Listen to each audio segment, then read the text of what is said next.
Programang ito ay rated SPG. Striktong patnubay at gabay ng magulang ang kailangan. Maaaring may masiselang tema, lengguwahe, karahasan, sexual, horror o droga na hindi angkop sa mga bata.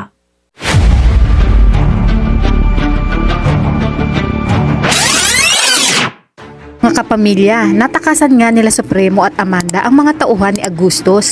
Gumawa sila ng paraan para hindi sila maabutan ng mga ito at nang makakita sila ng pagkakataon ay agad silang nagpalit ng damit pang Nazareno upang sa gayon ay mahirapan ang mga tauhan ni Agustos sapagkat sasabay sila sa prosesyon ng Nazareno. Maya pa, sa kalagitnaan ng prosesyon, ay nakita ni Tinding si Mokang. Tinanong ni Tinding si Mokang kung bakit nagawa umano nitong magpakasal sa iba at hindi umano nito pinahalagahan ang lahat ng sakripisyo ni Tanggol para sa kanya. Wala ngang ibang nasabi si Mokang kundi paghingi ng tawad at pagtulo sa kanyang mga luha dahil batid niya na totoo ang lahat ng sinabi ni Tinding. Sa kabilang banda, nasa warehouse na ni Ramon sina Olga at Don Julio kasama si Ramon, maging si David ay naroroon din dahil ito nga ang araw na ipapaalam na ni Ramon kay David ang tunay nilang negosyo.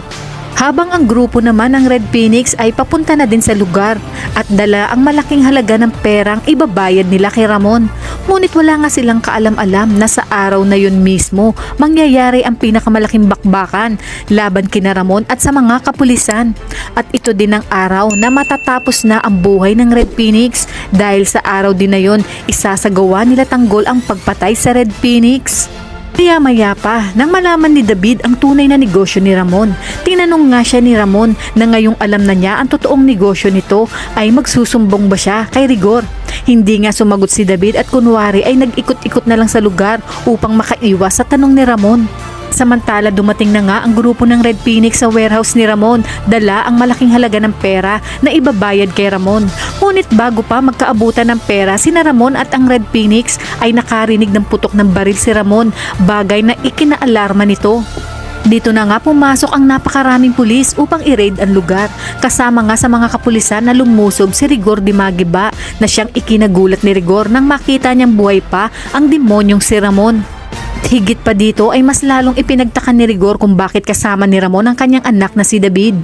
Dito na kaya malalaman ni Rigor ang lahat ng lihim ni David at ano kaya ang gagawin niya kay David kapag nalaman niya ang pagpapanggap nito bilang Tanggol at pakikipagsabuatan kay Olga kapalit ng pera.